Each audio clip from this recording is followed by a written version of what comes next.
Dear students, welcome to my channel DCP academy. कृपया हमारे channel को सब्सक्राइब करें जिससे आप हमारे अन्य महत्वपूर्ण वीडियोस भी देख पाएंगे और हमारे वीडियोस को अधिक से अधिक शेयर करें जिससे ये अति महत्वपूर्ण प्रश्न दूसरों तक भी पहुंच सकें।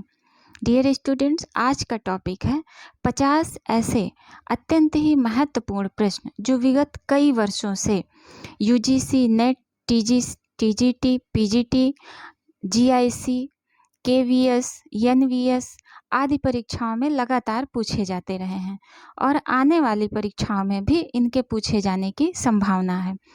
ऐसे ही हम 50 महत्वपूर्ण प्रश्नों का अभ्यास करेंगे और ये आपकी स्क्रीन में जिस रूप में दिख रहे हैं ये इसी प्रकार आपके प्रश्न पत्र में पूछे जाते हैं, इसी फॉर्मेट में पूछे जाते हैं जिसमें एक प्रश्न होता है और 4 उसके ऑप्शन होते हैं। आपको एक सही ऑप्शन को, एक सही उत्तर को टिक करना होता है। प्रश्न नंबर 1, नाट्य शास्त्र के रचयिता हैं। आपके ऑप्शन हैं आचार्य भरत मुनि, बी आनंदवर्धन, सी वामन, डी मम्मट।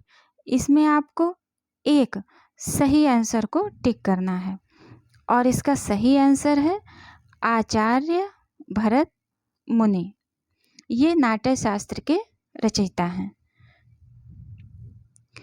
अगला प्रश्न है नाट्य शास्त्र के प्रणेता कौन है। नाट्य शास्त्र के प्रणेता हैं या ऑप्शन है ए भट्टलोल्लट, बी भरत मुनि, सी भट्टनायक और डी अभिनव गुप्त। इसमें आपको एक सही ऑप्शन बताना है और इसका सही ऑप्शन है बी भरत मुनि। ये नाट्य शास्त्र के प्रणेता हैं। इनमें से भरत मुनि द्वारा विरचित ग्रंथ का नाम है। ये तीसरा क्वेश्चन है आपकी स्क्रीन पर। इनमें से भरत मुनि द्वारा विरचित ग्रंथ का नाम है, ऑप्शन है ए 10 रूपक, सी साहित्य दर्पण, बी नाट्य शास्त्र, डी नाट्य लक्षण रत्न कोश। और इसमें आपका सही आंसर है सी साहित्य दर्पण। ये आपका सही आंसर है, इसमें ये आपका सही उत्तर है और आपको इसी प्रकार से टिक करना है। इसमें हमने तो गोला लगाया लेकिन आपको टिक करना है। भरत मुनि के रस सूत्र की भुक्तिवाद के आधार पर व्याख्या करने वाले आचार्य हैं। ये आपका चौथा प्रश्न है। इसके आपके ऑप्शन हैं ए श्री शंकुक, बी भट्टनायक, सी अभिनव गुप्त, डी विश्वनाथ। इसमें आपका बी भट्टनायक आपके सही हैं और इन्हें आपको इस प्रकार टिक करना रहता है। 5वां प्रश्न है रस के संबंध में भुक्तिवाद के प्रतिपादक आचार्य हैं। रस के संबंध में भुक्तिवाद के प्रतिपादक आचार्य हैं। इसमें से कौन है? ए भट्टलोलक, बी श्री शंकुक, सी भट्टनायक, डी अभिनव गुप्त। इसमें आपका सही आंसर होगा सी भट्टनायक। ये आपका सही आंसर है। रस सूत्र की अनुमितिवादी व्याख्या करने वाले आचार्य हैं। इसमें आपके ऑप्शन ए भट्टनायक, बी अभिनव गुप्त, सी लोल्लट, डी शंकुक। इसमें आपका सही उत्तर क्या होगा? सही उत्तर होगा आपका डी शंकुक। ये इसका सही उत्तर है। आचार्य शंकुक द्वारा रस निष्पत्ति की व्याख्या का स्वरूप है ए अभिव्यक्तिवादी, बी अनुमितिवादी, सी उत्पत्तिवादी, डी इनमें से कोई नहीं। इसका सही आंसर होगा, सही उत्तर होगा इसका बी अनुमितिवादी। आचार्य शंकुक द्वारा रस निष्पत्ति की व्याख्या का स्वरूप है बी अनुमितिवादी। अगला प्रश्न है, रस निष्पत्ति सूत्र की समीक्षा में अनुमितिवाद किसके मंतव्य पर आधारित है? ए भट्टनायक के, बी विश्वनाथ, सी शंकुक, डी अभिनवगुप्त। और इसका सही उत्तर है सी शंकुक। रस निष्पत्ति सूत्र की समीक्षा में अनुमितिवाद शंकुक के मंतव्य पर आधारित है। किसके मंतव्य पे? शंकुक के मंतव्य पे। अगला प्रश्न है, भट्टलोलट द्वारा प्रतिपादित मत कौन सा है? ए उत्पत्तिवाद, बी अभिव्यक्तिवाद, सी भोगवाद, डी अनुमतिवाद। और इसका सही उत्तर है ए उत्पत्तिवाद। भट्टलोलट द्वारा प्रतिपादित मत कौन सा है? उत्पत्तिवाद। रसानुभूति के संदर्भ में उत्पत्तिवाद संप्रदाय के जनक कौन है? अभिनवगुप्त, बी पाणिनि, सी भरतमुनि, डी भट्टलोलट। आपका सही ऑप्शन है डी भट्टलोलट। ये रसानुभूति के संदर्भ में उत्पत्तिवाद संप्रदाय के ये जनक हैं भट्टलोलट। निम्नलिखित में से कौन सा युग्म सही नहीं है? इसमें से एक युग्म, एक जोड़ा सही नहीं है। भट्टलोलट उत्पत्तिवाद से, बी शंकुक अनुमितिवाद से, सी आचार्य मम्मट मुक्तिवाद, डी अभिनव गुप्त अभिव्यक्तिवाद। इसमें से एक सही नहीं है। कौन सा सही नहीं है? बिल्कुल सही, सी वाला सही नहीं है। आपका आंसर होगा सी वाला गलत है। रस निष्पत्ति के संबंध में चित्र तुरंग न्याय की मान्यता किस आचार्य की है? ए अभिनवगुप्त, बी शंकुक, सी भट्टलोलट, डी भट्टनायक। और इसमें आपका सही उत्तर है बी शंकुक। रस निष्पत्ति के संबंध में चित्र तुरंग न्याय की मान्यता किस आचार्य की है? शंकुक इनकी है। रस निष्पत्ति में अभिव्यक्तिवाद किसका मत है? ए अभिनवगुप्त, बी भट्टनायक, सी भट्टलोलक, डी शंकुक। किसका मत है ये? रस निष्पत्ति में अभिव्यक्तिवाद बिल्कुल सही, ये अभिनवगुप्त का मत है। अगला क्वेश्चन है, भारतीय रस सिद्धांत में साधारणीकरण का प्रयोग सर्वप्रथम किसने किया था? ए आचार्य विश्वनाथ ने, बी आचार्य जगन्नाथ ने, सी आचार्य भट्टनायक ने, या डी आचार्य अभिनव गुप्त ने। किसने किया था? बिल्कुल सही, सी भट्टनायक ने किया था। भारतीय रस सिद्धांत में साधारणीकरण का प्रयोग सर्वप्रथम आचार्य भट्टनायक ने किया था। भट्टनायक, अगला क्वेश्चन है, भट्टनायक का भुक्तिवाद किस दर्शन पर आधारित है? ए मीमांसा दर्शन पर, या बी न्याय दर्शन पर, या शैव दर्शन पर, या डी सांख्य दर्शन पर। किस दर्शन पर आधारित है? बिल्कुल सही आपका उत्तर है, ये सांख्य दर्शन पर आधारित है। डी ऑप्शन आपका सही है। महिम भट्ट द्वारा प्रतिपादित सिद्धांत कौन सा है? ए अनुमानवाद, बी तात्पर्यवाद, सी लक्षणवाद, डी अभिव्यंजनावाद। कौन सा है महिम भट्ट द्वारा प्रतिपादित सिद्धांत? आपका उत्तर है, आपका ऑप्शन है ए अनुमानवाद। महिम भट्ट द्वारा प्रतिपादित सिद्धांत है ए अनुमानवाद।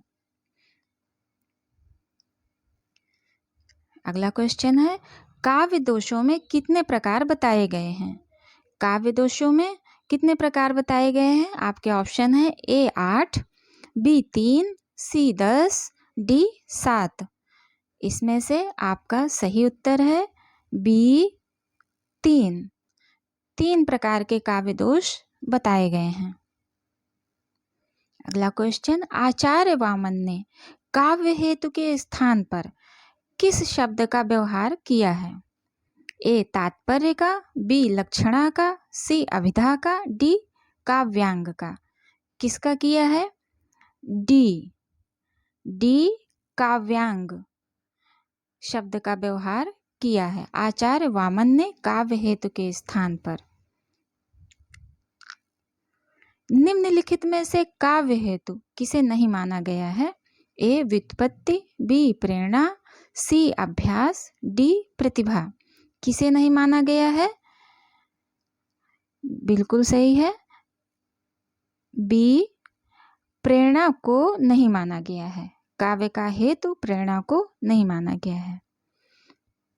विशिष्ट पद रचना किस काव्य शास्त्रीय संप्रदाय से संबंधित है? रस संप्रदाय से, बी अलंकार संप्रदाय से, सी रीति संप्रदाय से, डी औचित्य संप्रदाय से। किससे नहीं संबंधित है विशिष्ट पद रचना? सी रीति संप्रदाय से। रीति संप्रदाय से ये नहीं संबंधित है। ध्वनि संप्रदाय के संस्थापक आचार्य हैं आचार्य भामा, बी आचार्य आनंदवर्धन, सी आचार्य वामन, डी आचार्य कुंतक। कौन संस्थापक हैं इसमें?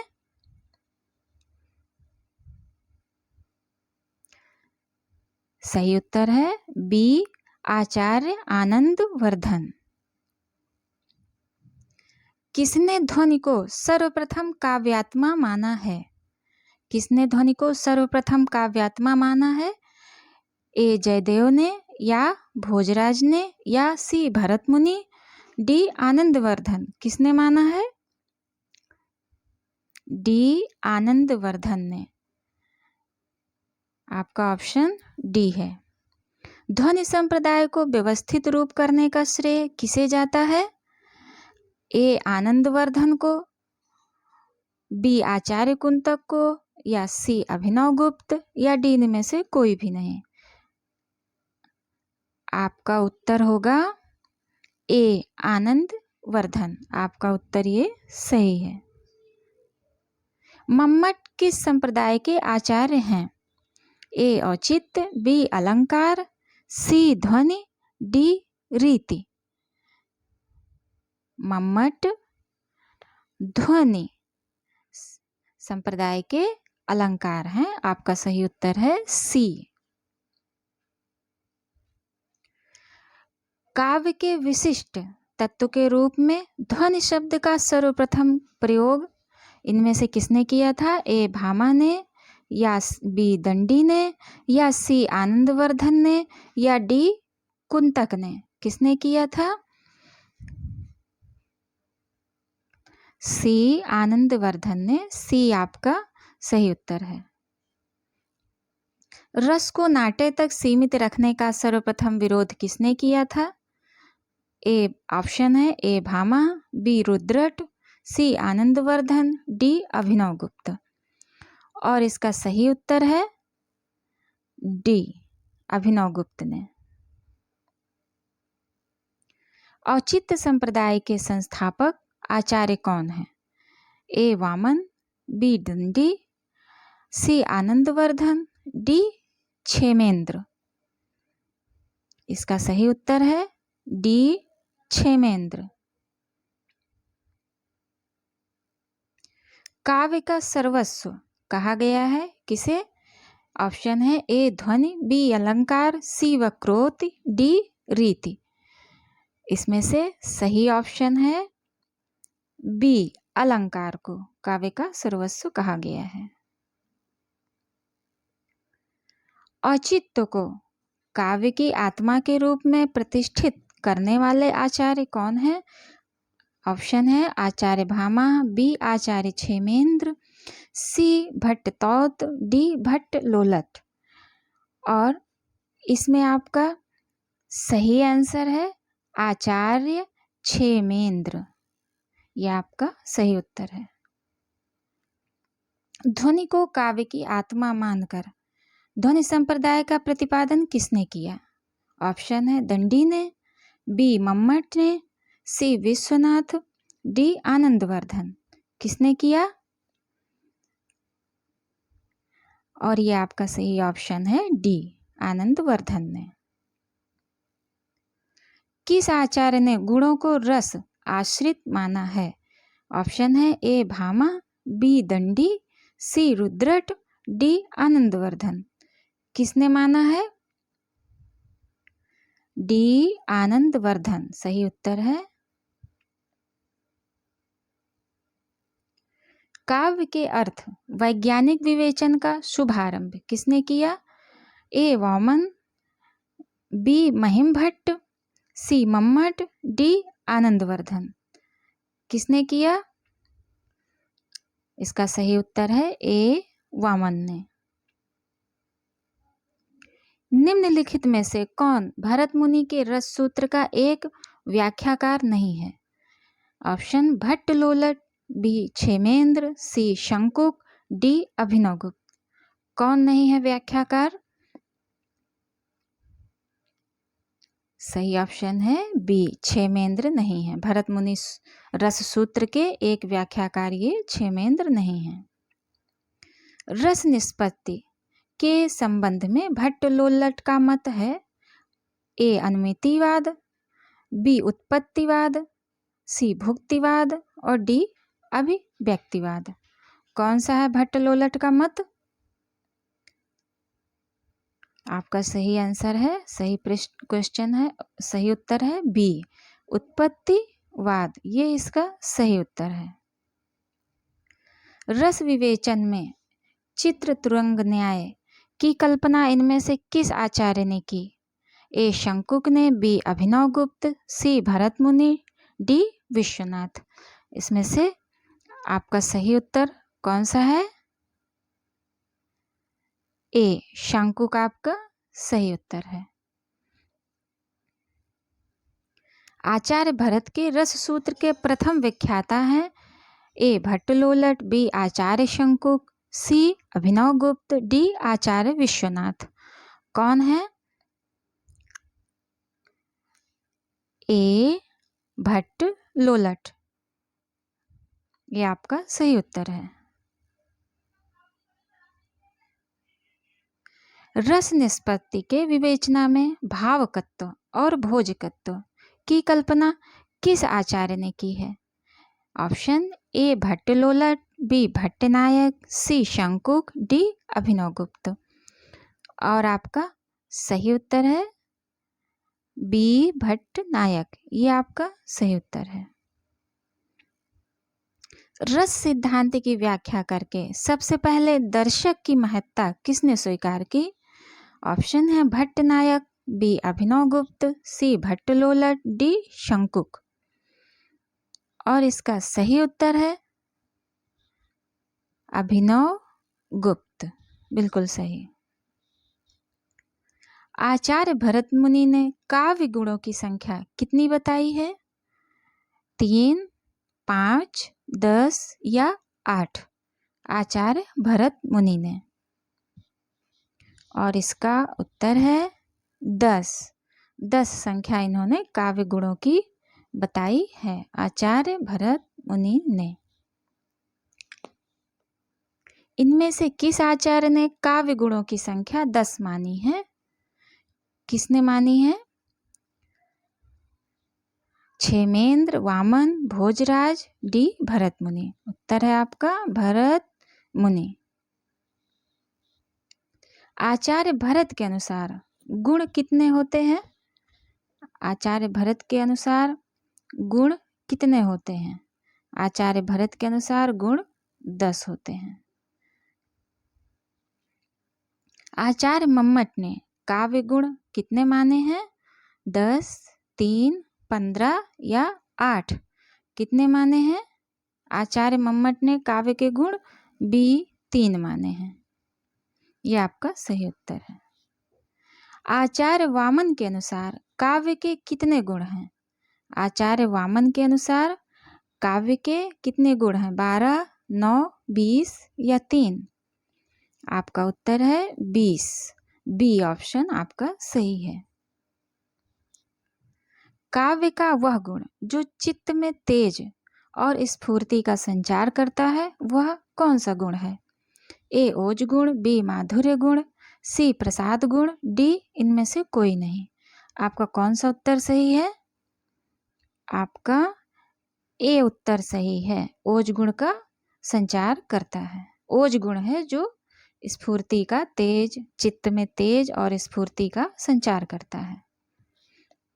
वीर रस प्रधान रचना में कौन सा गुण प्रधान होता है? ए ओज गुण, बी प्रसाद, सी माधुर्य, डी या ये सभी? कौन सा ऑप्शन सही है? ए ओज गुण। वीर रस की जो कविताएं होती हैं, रचनाएं होती हैं, उसमें ओज गुण की प्रधानता होती है, प्रधान होता है। चिक रहें मरकट भालू छलबल करें जो ही खल छीजहीं। इस पंक्ति के काव्य में कौन सा गुण है? इस पंक्ति में प्रसाद, बी ओज, सी माधुर्य, डी उपयुक्त में से कोई नहीं। कौन सा ऑप्शन सही है? बी, इसमें ओज गुण है इस पंक्ति में। माधुर्य गुण की किस रस में स्थिति होगी? माधुर्य गुण की किस रस में स्थिति होगी? करुण रौद्र, बी श्रृंगार करुण, या सी श्रृंगार वीर, या डी शांत और वीर? तो माधुर्य गुण की श्रृंगार और करुण में स्थिति होगी।